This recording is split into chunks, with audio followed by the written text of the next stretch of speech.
বন্ধুরা দেখুন কত সুন্দরভাবে মেয়েটি মাংসগুলোকে রান্না করছে।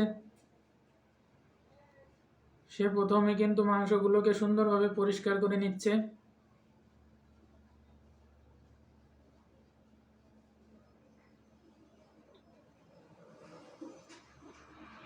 সুন্দরভাবে সে কিন্তু মাংসগুলোকে পরিষ্কার করে নিচ্ছে এবং এর ভিতরে সে কিন্তু পানি দিয়ে দিল। পানি দিয়ে কিন্তু সুন্দরভাবে মাংসগুলোকে ধুয়ে নিল।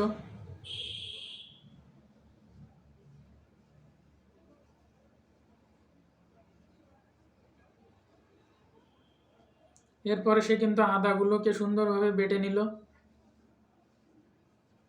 এবং ফুলকাগুলোকে কিন্তু সে একটি কড়াইয়ের ভিতরে দিয়ে দিল এবং বাটা আদাগুলোকে কিন্তু সে ফুলকার ভিতরে দিয়ে দিল। পর্যাপ্ত পরিমাণে লবণ দিয়ে দিল এবং এগুলোকে কিন্তু সিদ্ধ করার জন্য রেখে দিল এবং সে মরিচগুলোকে কেটে নিল।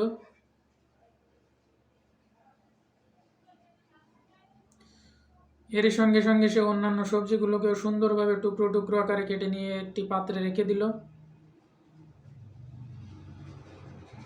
সে আলুগুলোকে সুন্দরভাবে পিস আকারে কেটে পাত্রে রেখে দিল। রসুনগুলোকেও কিন্তু সুন্দরভাবে ছাড়িয়ে নিল।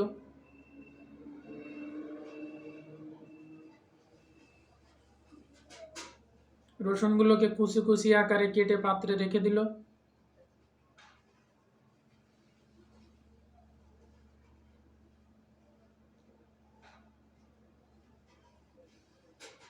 এরপরে সে কিন্তু মাংসগুলোকে সুন্দরভাবে কুচি কুচি আকারে টুকরো করে পিস আকারে কেটে নিচ্ছে, দেখতে পেলেন।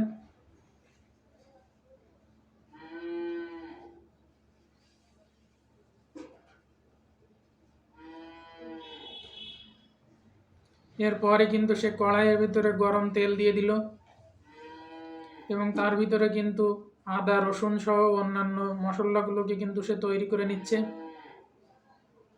এবং এরই ভিতরে সে মাংসগুলোকে ছেড়ে দিল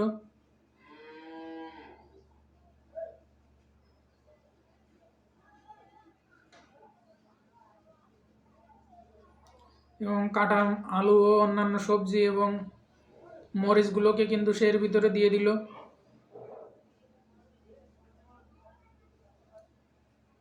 এবং এরই ভিতরে সে কিন্তু পর্যাপ্ত পরিমাণে অন্যান্য উপকরণগুলো দিয়ে কিন্তু রান্নাটি তৈরি করছে।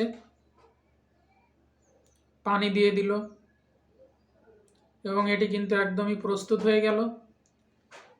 ভিডিওটি ভালো লাগলে অবশ্যই লাইক কমেন্ট শেয়ার করে সাথেই থাকবেন।